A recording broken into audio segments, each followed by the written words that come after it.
ahead.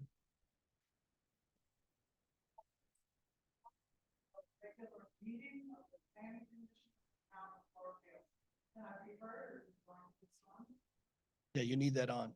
Push the button. It'll get bright red. All right. We've had the call to order. May we have a roll call, please? Advisory Member Stein,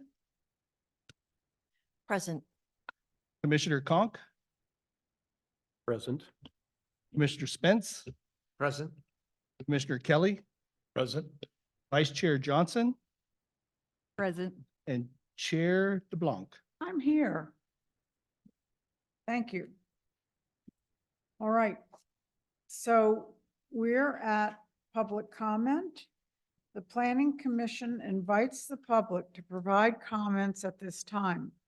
Members of the Planning Commission may not discuss items that are not specifically identified on the agenda. Therefore, pursuant to ARS 38-431.01, action taken as a result of public comment will be limited to directing staff to study the matter, responding to any criticism, or scheduling the matter for further consideration and decision at a later date. Persons interested in making comments on a specific agenda item are asked to complete a brief form and submit it to the clerk or liaison during the meeting. Each speaker is asked to limit their comments to 5 minutes. Now, we have not opened public comment, correct? Susan, we are not opening at this time for anything on the agenda. So normally, Devin, you would open public comment as long as the item. All right, do we have anything, public comment that isn't for something on the agenda for today? All right, great. And so when you go to the podium, please state your name and where you live. Terry Gibson, Deborah Drive, Historic Preservation Commission Chair. I just want to note for the record that we have a quorum of this commission here this evening. Thank you. Good. Anyone else? All right. Let's see. All right, so we're up to the approval of minutes. Discuss, consider, and act upon the draft minutes from the regular meeting held on February 20th, 2024. And I know that we do have a comment. Carol? Yeah, for when we did the second motion, I think it's on page, right here, it's on page 6, Yes. 81. It said that I said aye, and that was the one where we were all talking about tabling it, and then I said, no, I didn't. Sure, Michael? Oh, no, it's not, sorry. Okay, I gotta start over. On page 6, I said no as far as tabling the item, so I would just like the record to be changed to that vote. All right, and that's been captured and that will happen. Anything else regarding the minutes? Yes, I just have one typo, a misspelling, and I don't know if it's germane to the accuracy of the minutes, but it's on page 5 of 81, 5A. It's in the italicized paragraph stating the following members of the public provided. It's the second line from the bottom. Howie's last name is spelled U-S-H-E-R, not E-S-C-H-E-R. All right, and did you got that? U-S-H-E-R. All right, our clerk got that. Thank you. Anything else? All right, regarding the minutes, do we have a motion? A motion to accept the minutes? All right, and a second? Second? All right, Second. all right, and so with those changes added, let me hear the ayes for accepting the minutes. Aye? Aye. All right, very good. Those opposed? All right, it's unanimous. Very good, thank you. All right, so public hearing. Now, would you care to say something, Madam Chairperson or Town To Manager? the chairperson, but, Yeah, so I'm Susan Guthrie, I'm the town manager, and Ruth is out today, so unfortunately, you're stuck with me for the meeting. oh, how fortunate we are. But what I did want to share with you is we do need to conduct the public hearing. This has been advertised, so we need to follow through with that. However, before we get to that, I did want to share with you that staff is going to change the recommendation on the item for the ordinance. And right now, we had recommended to adopt the ordinance with a few changes. However, in your packet were included 3 letters of protest, one from Clarkdale Minerals, one from Verde Canyon Railroad, and one from Salma Mangini. And all of those were in the industrial area. So I think originally we thought, well, there could be discussion about how you wanted to handle that. But today we got 2 additional letters of protest, which were placed in front of your seats. One of them was from the McClanahans, who own a business in downtown. And the second one was from the Glenarm Land Company, which is the Conlin Trust. And they represent 6 properties in downtown proper. And all of these letters are requesting to be excluded from the district. So staff is recommending to you that after the public hearing, when you take up the ordinance, we recommend that you vote to send this back to the Historic Preservation Commission so that they'll have all the same information that you have and can then make recommendations accordingly. Again, you can do a myriad of other things, but we wanted to be transparent with what our recommendation would be. I'm Thank you. happy to take any questions on that before you start the public hearing. So from the commission or, Yes. all right. So commission members, do you have any questions, anything you'd like to bring up now as a matter of discussion for I do. our town manager? What is the nature to send it back? Can you tell us what you'd be working on? Well, so, I mean, you can ignore these letters, or you can make changes to the ordinance that reflect requests from these letters, or you could send it back to the Historic Preservation Commission and give them an opportunity to read the letters and make changes that they might recommend, since this is an ordinance that starts with them. So just as a courtesy, that's why we're recommending it go back to them to recommend what solutions they'd like to apply in this situation. So that's why we're recommending that, but it is, you're not bound by that recommendation whatsoever. But we did want to share that with you since it differs from your packet. Thank you. All right. Chair, and may I speak? Yes. So I sit as an advisory member on planning and zoning, but I'm also an active member of the Historic Preservation Commission. And it has been my experience in our previous commission meetings that there's a tremendous amount of misunderstanding and misinformation out there about this ordinance. And I believe that if, I cannot attest to what degree those who wrote letters, and I didn't see the additional 2 letters, but it's not important, to what degree they've read a final version of the ordinance and understand the implications, because those who have come to commission meetings seem to be confused or misunderstand the implications of the ordinance. And I just wanted to share that. I honor and respect the letters that they wrote, but I think the seed to their concern is misunderstanding or misinterpretation of the ordinance. Thank you. Yeah, but Can I comment on that? Hello? you Yes. get- Hi, can you hear me? I know my, You have a question from Zoom? Yes? Yeah. yeah, is it okay if I speak? I just Uh, wanna- Not, Hold we're, on one moment. right now, We're we're, sliding a little bit out of public hearing, so you might want to Right. conduct the public. this is, right now, the commission, the people that sit on the commission are asking questions of staff. Okay, sorry And about that. this is not public hearing, and we will have that.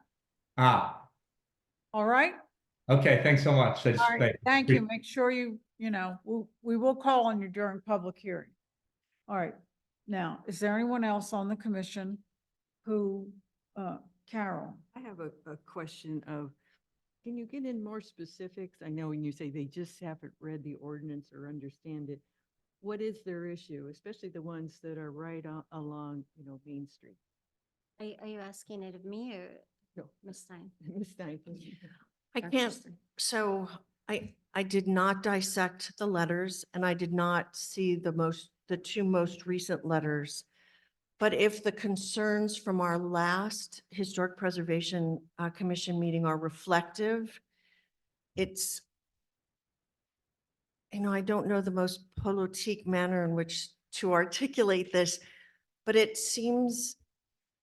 is my impression that the property owners are concerned about, once again, lack of a better term, nitpicking or picking nits in the conservation or preservation of their buildings.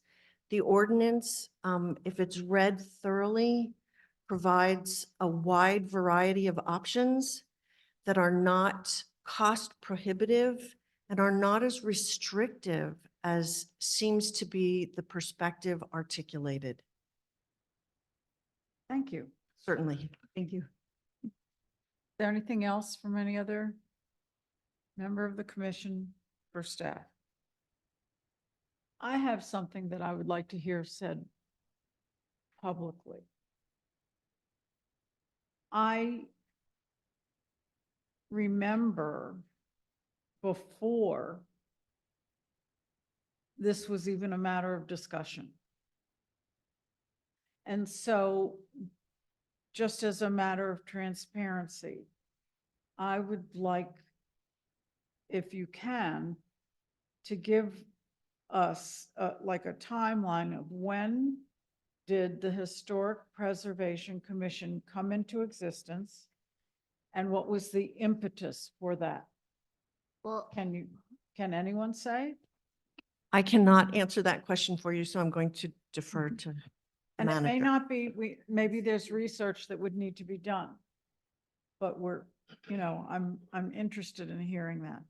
so the Historic Preservation Commission was implemented via ordinance, and it was prior to me arriving in town. So I got here in December of 2021, and it was already in place. And I believe that it was done while Mayor Von Gossig was still seated. So that would push it out probably at least a year before that. So if I had to guess, probably 2020. Math, or Michael, is that probably about right? Yeah, right. And I think that, I mean, from everyone who's spoken to me about it, was that there's, obviously a strong desire to preserve the history of our community. And so there are a lot of items in their strategic plan. This was just one of those items that they were tasked with doing in the ordinance that created them. Thank you. You're welcome. Good. May I speak again, please? Yes?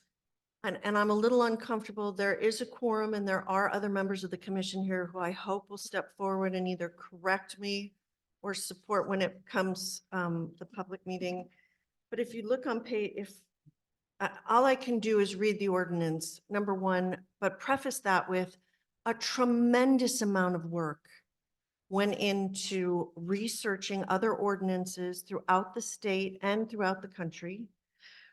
And a tremendous amount of work went into researching, culling, editing, organizing, and making sure that this does indeed meet what the objectives are of the commission and of our community. And I'm just on, it's the historic district designation. Item C, the Historic Preservation Commission shall serve as a design review board for the historic district. And there are two districts, one laying over the other. But item D, and it's here, written in the document, properties electing to adhere to the requirements of the Historic Preservation Ordinance shall receive the following benefits. Electing. There's no statement of mandating here.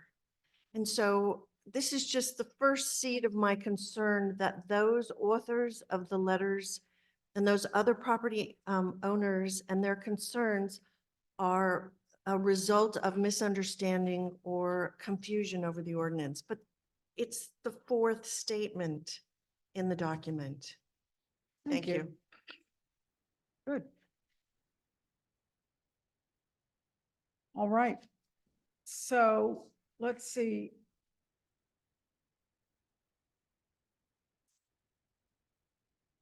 So we understand public hearing. I don't see public comment in here. Do we? Now you would open the public hearing, which Right. is allowing the members of the public to speak on this item. Understood. And however, we haven't had a staff report at this time other than this question and answer. Right, and we elected to not do the staff report, not another presentation, Okay. because you all have already had that during the work session that you had. All right. And all of the changes and recommendations are in your staff report that's attached. So, and I believe that members of the audience that are here have been privy to this packet. If there's Okay. probably one or two that I'm not 100%. Okay, So is you this, get him a copy of it?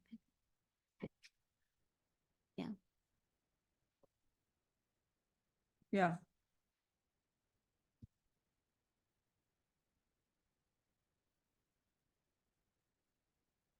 All right, so all right, public hearing, ordinance number 424, making amendments to chapter 4, general regulations, adding article 3.170, historic preservation ordinance to the town of Clarkdale zoning code. So if you all have your package, you can read the rest of item A, and I guess this is the time where we're going to take public comment. And if there's not a huge crowd here today, but if you can, limit your comment to 5 minutes or less, step up to the podium, introduce yourself, and we will call on, if we don't have a hand yet, you're on Zoom, I see your hand. Make sure that, say your name, please, and where you live. Sure. Hi, this is Ken Freed from Clarkdale Minerals. I currently live in Los Angeles, but I do love Clarkdale. It's one of my favorite places, especially nearby Sedona. Anyway, thank you. It's nice to be here. Thank you for hearing our concerns. And I appreciate, I didn't catch her name, the woman that spoke about the historical preservation. Dr. Stein.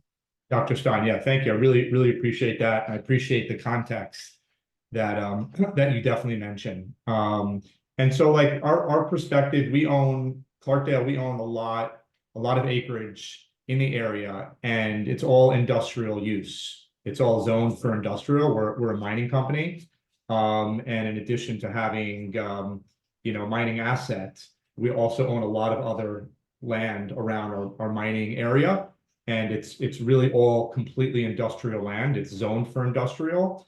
So our point of view with this, and I did read it, but obviously I don't know it as well as the authors of it, but we did read it, our lawyers read it, and the overall fear is that it'll cause undue friction in our ability to potentially in the future sell our land or even future construction.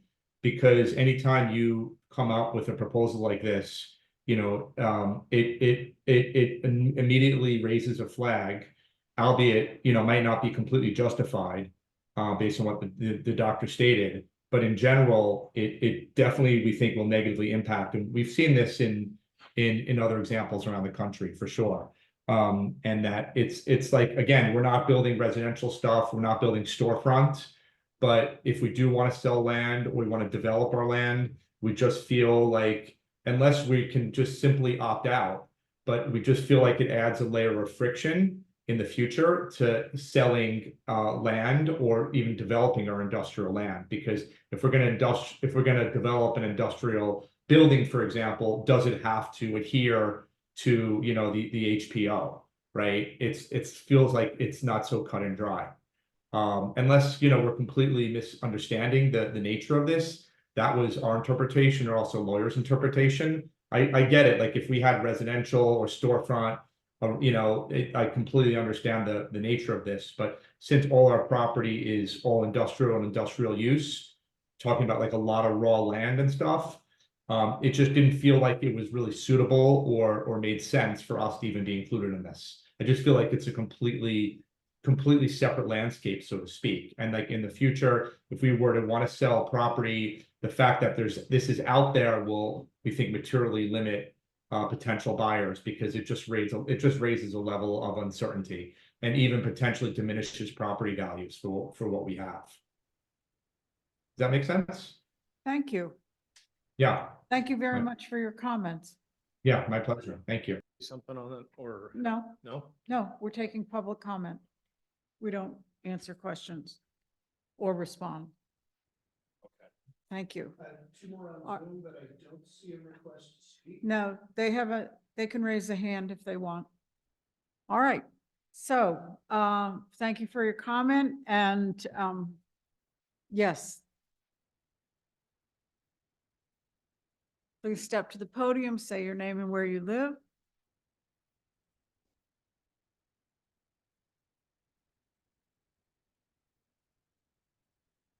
Hello, my name is Karen McClanahan.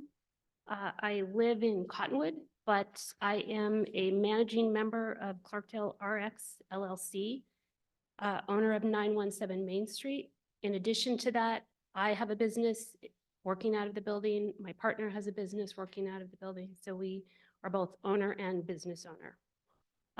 My partner, Steve Lauman, and I attended, I believe it was the initial presentation by John and Adam Froke, hope I'm pronouncing that correctly, in fall of 2022. I don't have the exact date. When they spoke to a handful of us, they made it unambiguously clear that the ordinance should be optional, and he stressed that word. And the reason behind that, each owner had the ability to opt in, opt out. Otherwise, it had the chance of lowering property values. And it appears, especially with the staff agenda that we printed today, the word mandatory and literally compliance would have to be mandatory. My packet is page 9 of 81 pages, section 3-170-020 historic district designation. So mandatory is a word that the consultant didn't use. He made it very clear optional was the key point here. It appears that the town has chosen to ignore the advice and intends to make this mandatory.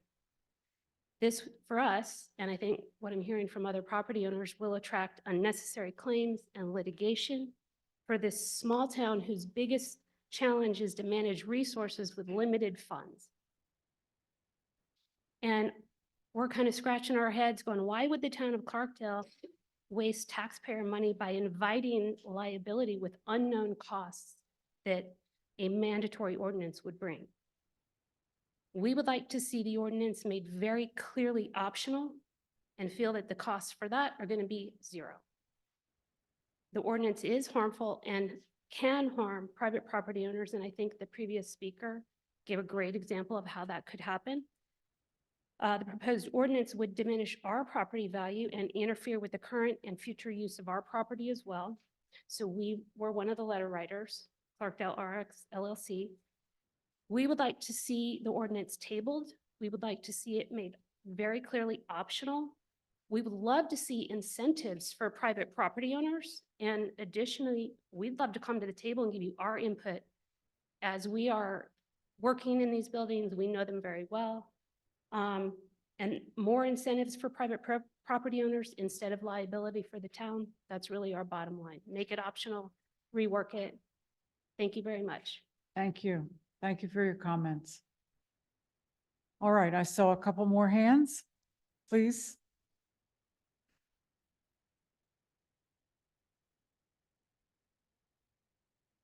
Good evening. Daniel Dare. I'm the general manager of Luke Lane Properties, Arizona Central Railroad, and Verity Canyon Railroad. And I represent the owners of that, who also own a property here in a home up in Clarkdale as well. I believe you guys do have a letter that was written by the owner to you. I'm just going to read an excerpt and then excerpt from that, and then just expound on with some comments. In the letter that she sent to you, to Ruth, but to the commission, is it isn't because we don't like that, don't think that historic preservation isn't a good idea. We just believe that aside from the dilapidated roundhouse, superintendent's house, there's nothing truly historic about the actual dirt across that railroad owns. We have every intention to keeping the historic nature of the exterior of the superintendent's house intact, but the interior has lost its historic charm and many moons ago. We intend for the roundhouse to remain as it is until we no longer be a safe place for our employees to work. That said, we plan to follow all the town's regulations as far as future development is concerned. As you know, we are presently under contract to purchase more land to the north and develop it in mind with surely entice the visitors to Clarkdale and increase the town's financial well-being. Along with that, we have a lot of different things going on that are going to help the town of Clarkdale, other land that is currently owned by the railroad that we are willing to give to the town for the residents to use for recreation, in hopes that the railroad can then be a steward of all the land across the bridge. Without us, that land would still be, a caustic wasteland from the old smelter. But the railroad is looking to be a steward to that side of the bridge. I don't have much to say with what's going on down Main Street. We don't have in a lot of skin in the game there, but across the bridge, we believe that it should not be part of any historic preservation, mainly due to what the first speaker said of it being an industrial area. The railroad is an industrial apparatus, and while it does carry passengers, we still move freight from the cement plant out to the world. And it already contains Brent River Materials Group, who in conjunction with us are trying to improve that area and make it so that when you're driving down the road and you look across, it will look beautiful. And you won't see so much just old stuff. If you guys have noticed, we have cleaned up that superintendent's house. When it was privately owned, it had junk everywhere, and we've cleaned that up, and we hope to make it look a lot better. What we don't want to have happen is we don't want our hands tied. We don't want to put ourselves in a situation where it becomes so costly to invest that we end up pulling out and just letting it be. The other aspect is the roundhouse. We do operate out of it currently, but it is, because of its age, is becoming increasingly unsafe. And to make it adhere to current OSHA and FRA standards would be too costly. It would probably have to be totally retrofitted, and it wouldn't look anything like it is now. So for us to then come anew, we'd have to build a new building. And with these current restrictions, we wouldn't have any land to build a new roundhouse, which wouldn't meet any historical requirements, because new railroad buildings are kind of just bland. They're built to blend in. And it would just be too cost prohibitive for us to build something that would meet the standards. So we believe, as the railroad and Luke Lane Properties, that we believe that we can bring a lot to the city, both financially, that we've already done, and to the benefit of the citizens through some of our land trades we're willing to do. But by moving forward with these changes makes it so that a lot of these things would not go through, would not happen, because the owners feel that it become too cost prohibitive. Thank you. All right, thank you for your comments. All right, is there anyone else who would like to speak? All right. And then, Chair, Commission, thank you. I'm Amanda. I live here in Clarkdale. After listening to the comments and reading the letters from the business owners and the building owners, I think what would be wise would be to send it back to HBC to review it and see why there are parts that are vague and just go through and make it clear so we don't have these questions that are coming up. So I agree with sending it back to HPC. Thank you. Thank you for your comments. All right.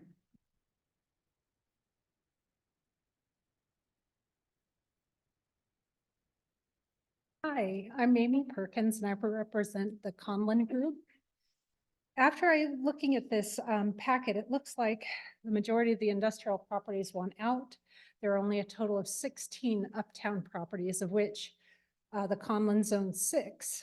And I see at least one other uptown property owner that does not want to be included in this group. So you've got 7 out of 16 that are already adamantly opposed to this. All of the property owners that own these buildings in Upper Clarkdale are invested in ensuring that these properties are as nice as they can possibly make them. There's a report that was done. It's called The Impact of Historical Architectural Components on Property Values. This was done by a group of Italians, but it talked specifically about American states. In this report, it was published in Heritage in 2023. It says these designations cause reductions in property values. The wide range of restrictions on properties in neighborhoods with historical and architectural significance negatively affect the desirability of these properties, making potential buyers less likely to purchase such historically designated properties. In particular, historic designation imposes restrictions on alterations and demolitions, as well as limits on the type of historic renovations that can be undertaken. This report goes on quite at length to talk about how historic designations can negatively impact. In areas where there's high desirability for the buildings, it can offer a benefit, but I would not say that Clarkdale is in that group. Now, it seems as though one of your main reasons for wanting to enact this ordinance is so that you can be eligible to get some different grants. And it seems it's kind of counterproductive to create an ordinance that may negatively impact property values, thereby costing the town payoff in order to get dollars for grants. I mean, it seems kind of, robbing Peter to pay Paul kind of a situation. And I think some of the challenges that Clarkdale is facing are challenges that probably can't be fixed. The biggest challenge that's facing Clarkdale is that it is only 1 block long. I don't care how pretty the 1 block long is, it's 1 block long. You don't have enough mass in order to draw people to make it an event space. And I know that some of the businesses along Main Street feel like there's a possibility of that happening, but I think that the town of Clarkdale seems to have gotten a number of different economic studies, and all of them say basically the same thing. It's too small. I know that that's one of the reasons why Eric Jurison did not want to invest in Clarkdale. And of course, Eric Jurison is the one that owns the Haunted Group. He owns Bocce and the Tavern and all of those restaurants, and the Haunted Hamburger up in Jerome. But that was one of the main reasons why he did not want to come to Clarkdale. So I get the idea that Clarkdale, that you guys want to try to preemptively protect the downtown buildings. From what I don't know, because what I see is a lot of people investing a lot of money in preserving those buildings. So I don't see what kind of protection that you're really going for. I see you doing that, trying to get some nebulous dollars in the form of grants, but it seems like there must be other grant dollars out there that don't require this historic designation and don't limit the property owners that are here and are actively investing in their properties. Um, So I would just encourage you to take a pass on this because I really don't see where it's warranted. Thanks. Thank you. All right. Do we have any further public comment? Zoom? In person? Yes, please.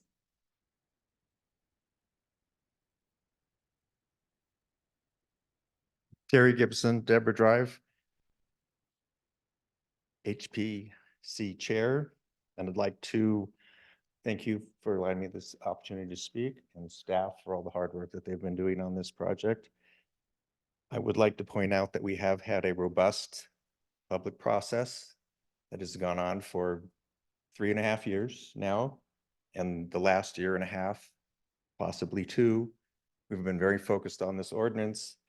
And for those of you that wanted to sit down at the table and talk with us, where have you been?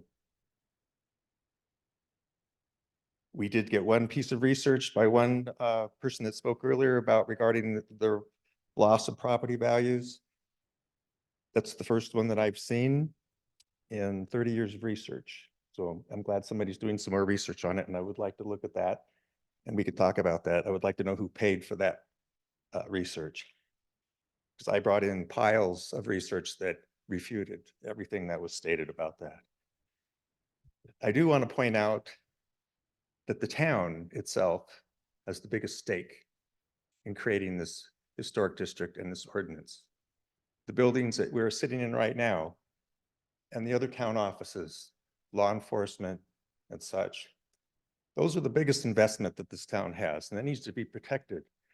And the private property owners should be ashamed of thinking that their interests are above the town at large, particularly in its historical context. We're not going to be here in 50 years, or maybe a lot less. Personally speaking, some of these buildings will still be here. Hopefully yours will still be here. And somebody that lives in them appreciates them, because we certainly do. All of us here standing and sitting, we're officers of the town and the commissioners of the Historic Preservation Commission. Our duty is to the town, long-term, not short-term. I hear a lot of short-term interest being spoken of, nothing long-term. That's why the commission, by people that were more far-seeing and that live here, created the commission. Now, I've put the last 4 years of my life, or 3.5 years of into this, and I want to see it go forward. So I recommend you approve this, send it to the town council. They were here also at every one of these meetings. They know what the legal ramifications are if we pass this ordinance. And it is not what all the fear mongering that you heard tonight or is in these letters. Those are all fantasy. The fact is that we will raise this town up. And that's what we should be doing. You all agreed to serve on these positions. Now's the time. Step up. Thank you. Thank you for your comments.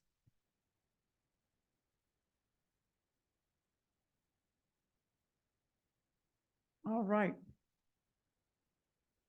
Is there anything else, anyone?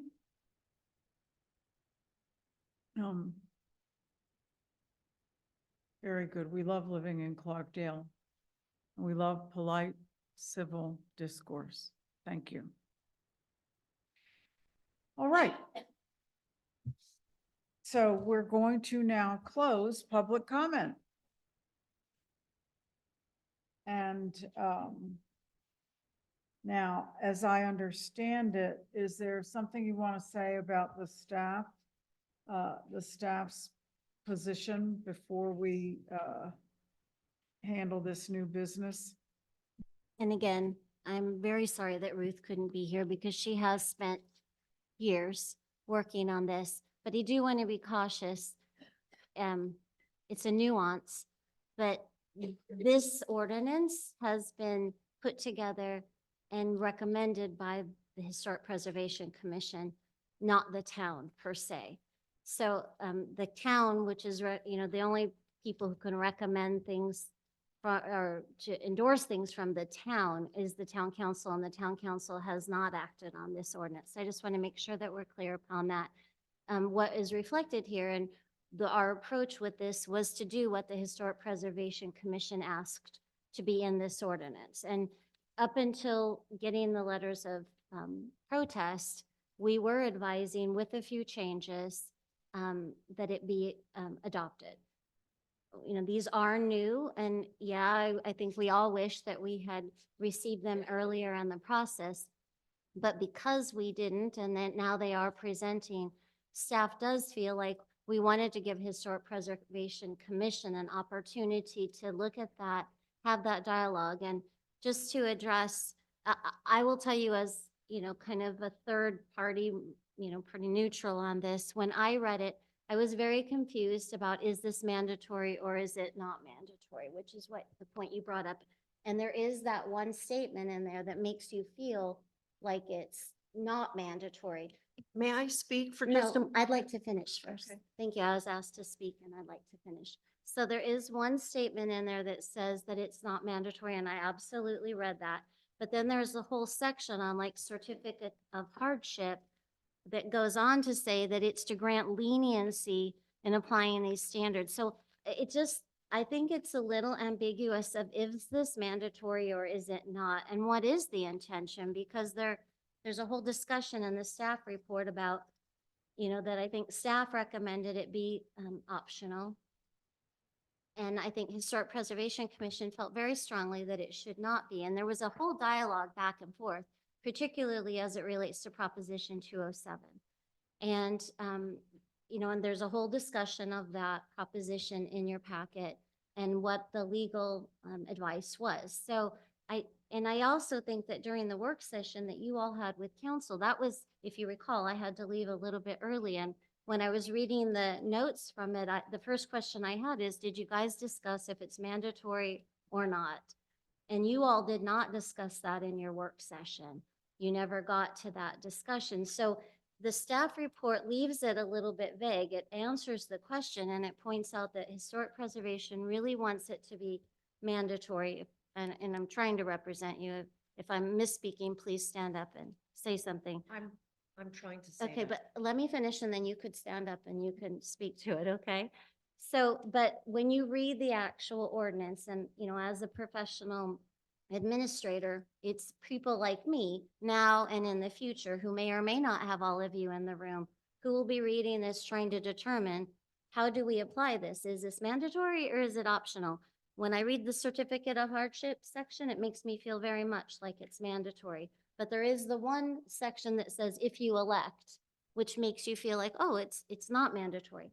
So, you know, that's something that can easily be cleared up if we know what really is the intent. And I think that that's really something that's worthy of discussion, is what is the intent and how does that affect the people who protested? Do they feel different if it's stated right out that it's not mandatory? So that's why staff is recommending to give Historic Preservation Commission an opportunity to make that language clear and to talk with these residents, these property owners. These are the people who own the property that we're trying to regulate. To give them a chance to have that dialogue. Does this change your position if it isn't mandatory? And do we need to change language that reflects that? But again, we got to find out what is the intention here. So I'm done speaking now. Now, Dr. just a Stein. minute, Okay, I'm chairing the meeting, I'm done. and are you finished? I'm done. You're Thank you. complete? Okay, good. So we appreciate that comment. And I just want to be clear that this is a meeting of the Planning Commission. And it's not a debate. So everyone will get a chance to speak. Who wants to speak? Everyone will get a chance to be heard. And now I believe that our advisory member would like to speak. Was that? Thank you. You're welcome. It's not a debate. I agree with you. It's not a debate, but it's an issue of clarity. What was one of the last words that you spoke was that the town wants to regulate the real estate in town. We are recommending. The ordinance is a recommendation, not a regulation. And I appreciate, and I apologize if I mispronounce your name because I don't think I caught it all, but was it Moynihan or McClanahan? I apologize. We actually don't comment back. and But I'm not commenting, I'm clarifying. I just Okay. wanted to make sure that I gave credit to the appropriate individual who read verbatim from page 9. Hang on. Read verbatim from page 9, section 3170-020 historic district designation, in which you read perfectly that it was mandatory, that it makes reference to the mandatory nature, and felt that the certificate of hardship, et cetera. If you look at the top of the page, that's a draft from December of last year. I think one of the things that's confusing is that multiple drafts of these documents are going out. All I can do is go back and state that I think it's item D in the ordinance that's been presented, properties electing to adhere. The first statement would be considered not necessarily mandatory, but it precedes all that follows. And so if you elect to follow or adhere to the requirements of the Historic Preservation Ordinance, you shall receive the following benefits. And so once again, stated clearly and upfront, it's electing to participate. The gentleman from the Verde Canyon Railroad, who's concerned about their desire to stay in town and that this might be prohibitive, spoke to concerns about the interior of the roundhouse.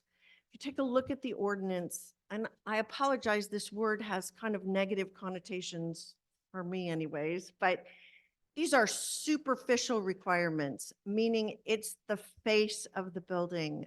As an art historian and art history professor, we often refer to the facade of a building. The intention of this ordinance, for which I once again restate that we labored for clarity, and as was stated, we've been discussing it in open commission meetings for quite some time now. This is to have a visual cohesion to Main Street. There's no discussion on the limitation of the interiors of the buildings. So there are some specifics about if a building is on the historic registry, but that's one of those nitpicking issues that if there's something that makes that's interior attribute allowed it to be on the historic preservation or historic registry, then that would be a concern. But all I can continue to state is electing to adhere to the ordinance, electing. We're not regulating, we're recommending. Thank you. Thank you. All right. Do we have any other? So now we're at the point in the meeting, public comment has been completed. And this is the time, generally speaking, where now anyone on the commission may now bring up a question or a concern and address it to staff. And that would be to Susan, to our town manager. All right, please go ahead. Yes, what I'm trying to understand in this process we're going through is that right now there's an underlining zone, and then there will now be a historic zone. And you could have a piece of land that is in both. And so if you choose not to be, if they choose to opt out, does it change the zoning requirements that they have right now currently? If we allow for opt-outs, then the underlying zoning would take precedence. So they would still have zoning. It would be what the underlying zoning district is.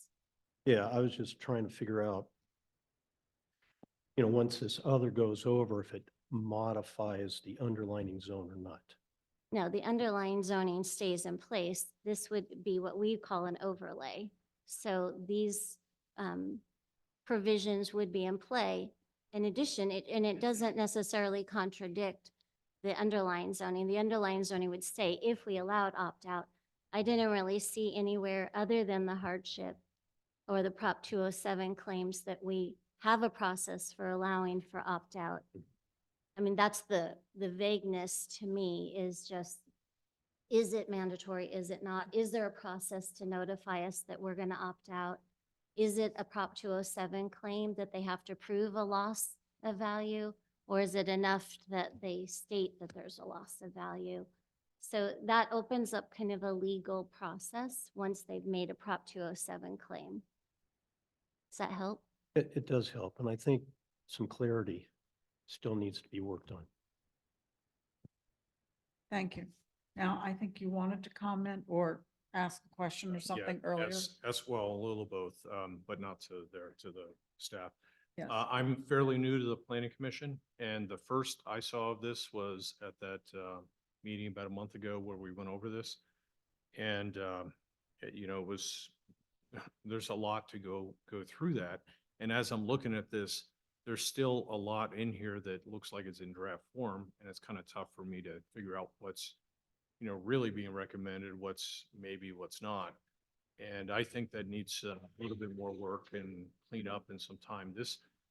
I wasn't expecting to come here and make a decision or something like that. I thought we were going to have another thing. I had no idea this has been going on for years. It's so me being on the inside, and I'm very confused with this. And I'm extremely confused about the optional or not. I see kind of both sides. But the recommendation in there, the initial recommendation from staff was mandatory. Okay, and that contradicts what's in there. I know that the recommendation now is to pull it back and go through that. And just to clarify, staff always recommended it be optional, but we were taking the direction from the commission. That's their job. Our job is to tell you if we can support that. And if that's what they wanted, we were going to support the ordinance as they recommended. But our verbal recommendation to them in all the meetings was that it be optional. And it's really because of our concerns about the Prop 207 claims. And we didn't want to always be on the defensive of that we're in a legal process each time. Just let me interrupt for a second. We refer to Prop 207 for the benefit of everyone. Would you just say a little something about Prop 207?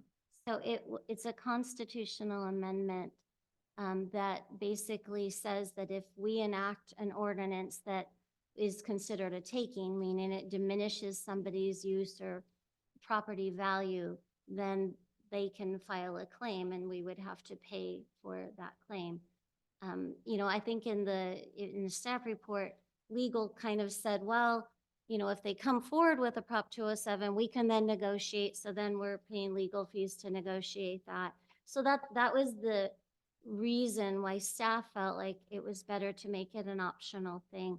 And that was before we got any letters of protest. So, for us, this definitely, now that people who own those properties are saying, hey, we don't want this to apply to us, it could be a hard no, or it could be a, hey, let's sit down and talk about, what are your concerns and what changes could be made and interpretations.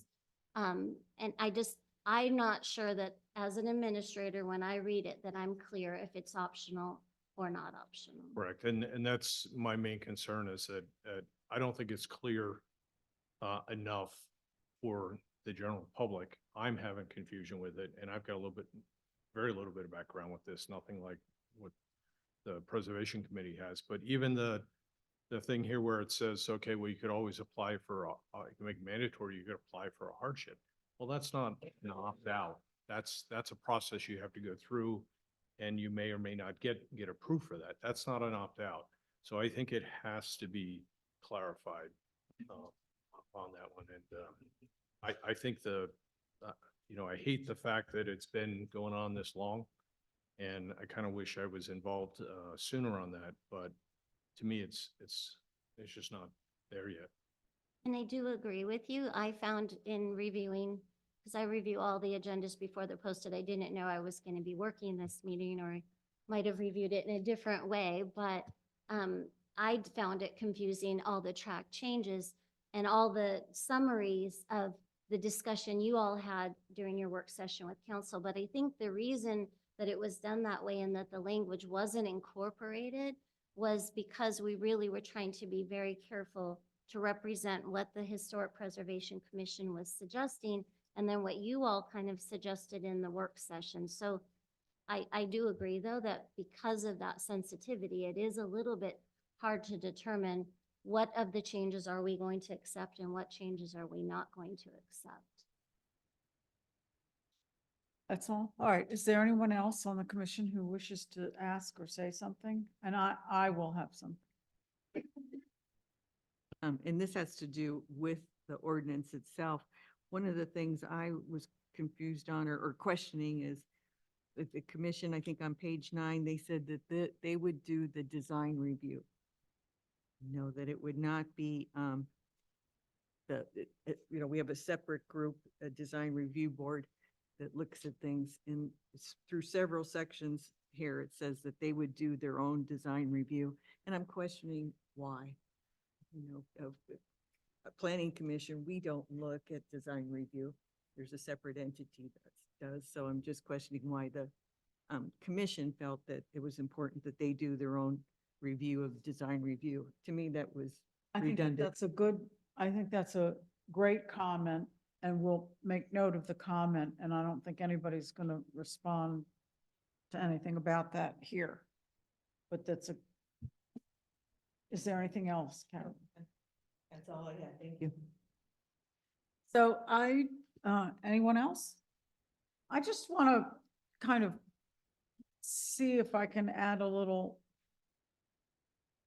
perspective about 4 years isn't a long time. It seems like a long time when you're engaged in the work for 4 years. But if we look at Clarkdale, the history of Clarkdale, how long some of us have lived here, 4 years is not a big investment. Might be personally, but it doesn't mean that something has to go a particular way because some really great people have invested their time in it. Number 2, I wonder, and this is like one of those out of the box ideas or questions or what ifs. So as I'm reading this and as I've listened to comments, it appear we could see the confusion, we could hear the confusion about that the Historic Preservation Commission and the town of Clarkdale and the people who work for the town and the people who are elected are one and the same. And it's not the same. We're putting together things that don't necessarily belong together. And so my what if was, because it's an opt-in kind of a thing, if I am coming into town and I want to build something or remodel something, I can voluntarily go to a non-governmental organization or consultant and get their input and ideas for how I can do the best job at doing something that's historically accurate on my property. It doesn't mean that I'm going to the government of the town if I go to this consulting group. So that's what I began to wonder when I looked at things in a corporate manner, which is, does this need to be an arm of the government of Clarkdale, or can the same thing be achieved by some entity of highly educated, great people who want to offer their expertise to anyone who wants to contribute to the historical preservation of the town. I'm just throwing it out there. It might be wackadoodle, but there you have it. That was my comment. And is there anything else? Any other comment, question from anyone on the commission for staff? at this time? No? All right, let's see where we are. So we have not done the motion and second. Are we ready for that? The motion and second? Is there anyone on the commission who would like to make a motion? Or what's going to happen with what we're doing here today?